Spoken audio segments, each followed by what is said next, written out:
La consulta tiene sentido. Hola, soy Roy Campos. Después de mucha discusión, debates en el legislativo, críticas en la mañanera, llamados a votar o no votar, por fin este fin de semana en México se llevará a cabo la primera consulta ciudadana legal organizada por una autoridad electoral. A continuación, mi opinión al respecto, ¿no? La pregunta está llena de ambigüedades y es sumamente larga. La redacción fue hecha por la Suprema Corte de Justicia y no obedece a la redacción original que le fue turnada por el legislativo, pero sí sirve para los propósitos que pretende el presidente López Obrador, definitivamente. Para que quede claro, quienes atacan a esta consulta con el argumento de que la ley no se consulta, creo que no han leído bien la redacción de la pregunta. Nunca habla de delitos, nunca habla de la ley. Al contrario, menciona decisiones políticas, que está muy lejos de la palabra delitos, y garantizar la justicia y los derechos, concepto más cercano al discurso presidencial que la ley. Además de la indefinición de las decisiones políticas, deja en el aire otras cosas. ¿Qué significa años pasados? ¿Hasta cuándo son años pasados? Hasta el nacimiento de México, porque entonces nos vamos a decisiones de principios de siglo, ¿no? La expropiación petrolera, ¿no? No nos vamos, ¿no? La guerra cristera. ¿Qué significa actores políticos? ¿De qué nivel? Aunque el discurso lo concentren en 5 expresidentes, Morena sobre todo, que hace campaña para ir a votar, pero la redacción dice actores políticos, implicaría todos los actores políticos, a niveles municipales, estatales, paraestatales, todos, ¿no? Otra, posibles víctimas.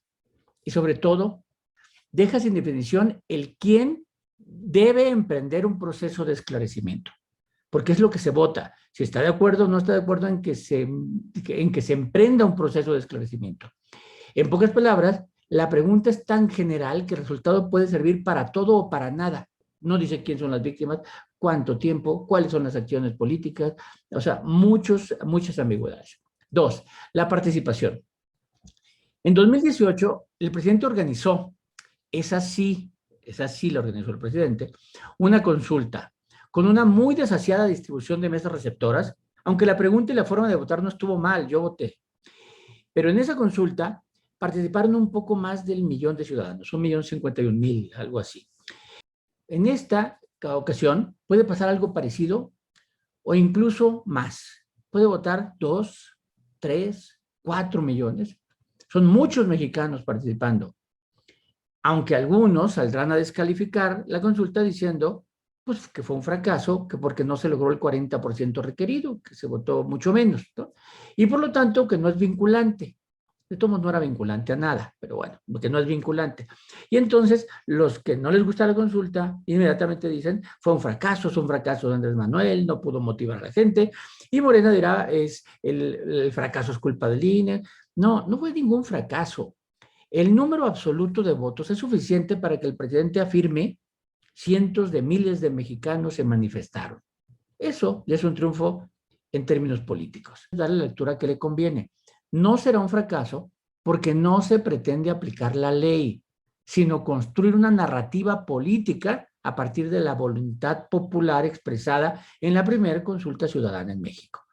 Es decir, el objetivo de la consulta no es vincularla a la ley y a las instituciones, sino vincularla al discurso político de construcción de la 4T y destrucción del neoliberalismo, pongámoslo así. Entonces, el resultado, de eso hay poco que decir, ¿no? Los pocos o muchos que vayan a votar lo harán apabullantemente por el sí. Es una consulta tan extraña que nadie hace consulta por el no. La discusión más bien se ha dado entre votar o no votar, pero no en cuando vayas que votes, ¿no? Eso, así que denlo por descontado. El resultado es un sí mayoritario apabullantemente. ¿Qué seguirá después de la consulta? Podemos adelantar muchas de las reacciones. Los opositores al presidente saldrán a descalificarla, a mostrar el bajo porcentaje de participación, a decir que no es vinculante y que el pueblo despreció la consulta.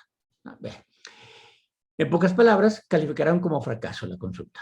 Creo que no han entendido de qué se trata. Los simpatizantes del presidente mantendrán su discurso de que el pueblo pidió juzgar a los expresidentes como delincuentes, que también es exagerar, porque eso no era la consulta.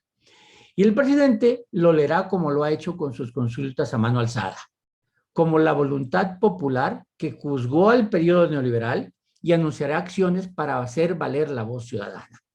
A partir de ese momento, lo que se pretende es, por medio de instancias no legales, sino populares, ¿no?, acusar decisiones como la firma del TLC, privatización de bancos, FOBAPROA, vender paraestatales, acusar a todas esas acciones políticas, aunque no haya habido corrupción, ¿no? Y no firmó cheques en blanco, pero haya o no haya habido corrupción, de lo que se les va a acusar es de generar pobreza y desigualdad, de causar el desastre del sistema de salud, de las refinerías, en pocas palabras, acusar al neoliberalismo de las tragedias nacionales.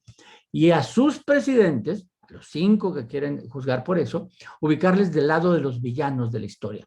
De eso se trata, de reescribir la historia de México y poner a Salinas, Zedillo, Fox, Calderón y Peña al lado de Santana, Díaz, Huerta o Echeverría. Como ven, la consulta no busca una vinculación con la ley, busca validar una narrativa que tampoco es nueva, por cierto. Gracias, Roy Campos.